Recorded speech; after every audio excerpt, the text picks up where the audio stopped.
tujuan Al-Quran diturunkan, kalam dia, firman dia diturunkan tu, dia suruhkan pada siapa? Suruh pada mereka yang belum mengenal.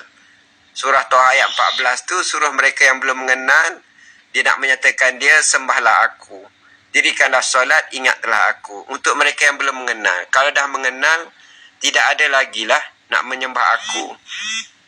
Sebab dah kenal.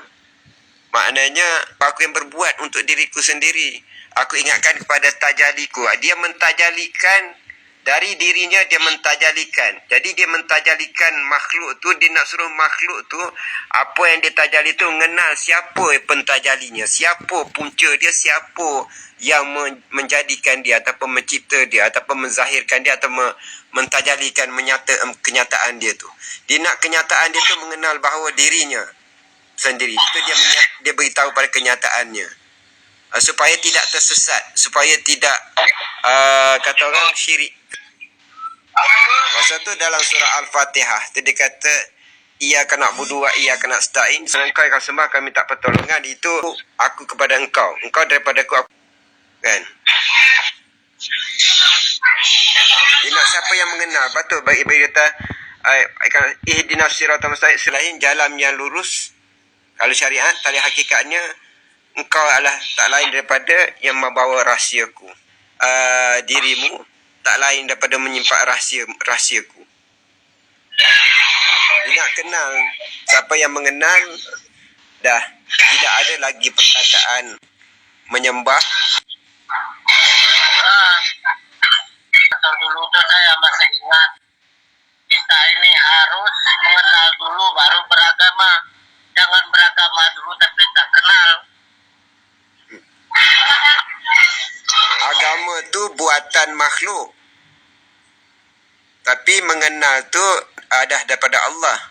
Bermaknanya Allah bukan agama. Allah bukan agama. Agama tu adalah perbuatan ataupun ikutan makhluk. Allah tu kadim. Siapa yang beragama akan kenal Allah. Siapa yang tak kenal Allah bukan beragama. Sebab tu awaludin ma'rifatullah. Siapa yang tak kenal Allah, dia bukan beragama. Dia ikut-ikutan, dia hanyalah perbuatan ikutan manusia. Tapi siapa yang kenal Allah, barulah dinamakan beragama. Jadi untuk sebelum beragama, sebelum mendirikan solat, berbuat sesuatu tu, kena kenal Tuhan punya. Kena kenal tu pemilik dia tu. Ya, kemana kita beragama dalam tak perkenalan nak berbuat apa, kita akan cari tahu lah. Banyak sekarang dia berbuat tapi dia tak mengenal. Bila berbuat tak mengenal, dia kata dia rasa dia beragama, tetapi dia hanya menjadikan sebagai menyenangkan keakuan diri dia sendiri. Dia rasa dia beragama, sedangkan dia tak tahu dia menyembah siapa yang berbuat. Dia hanya ikutan, ibaratnya satu acuan. Pasal itulah dia dengan syahadah tanpa mengenal, syahadah la ilaha illallah Muhammad Rasulullah, syahadah tanpa mengenal, dipanggil sebagai orang Muslim. Muslim tu orang Islam. Islam maknanya orang yang beragama Islam. Sekadar iman tahap pertama, sekadar katakan iman taklid, ikut-ikutan orang ramai. Itu dipanggil Muslim. Kalau panggil mukmin, orang mukmin tu adalah mereka-mereka yang berbuat sesuatu tu ada dalil dia. Berdasarkan dalil. Itu dinamakan orang-orang mukmin.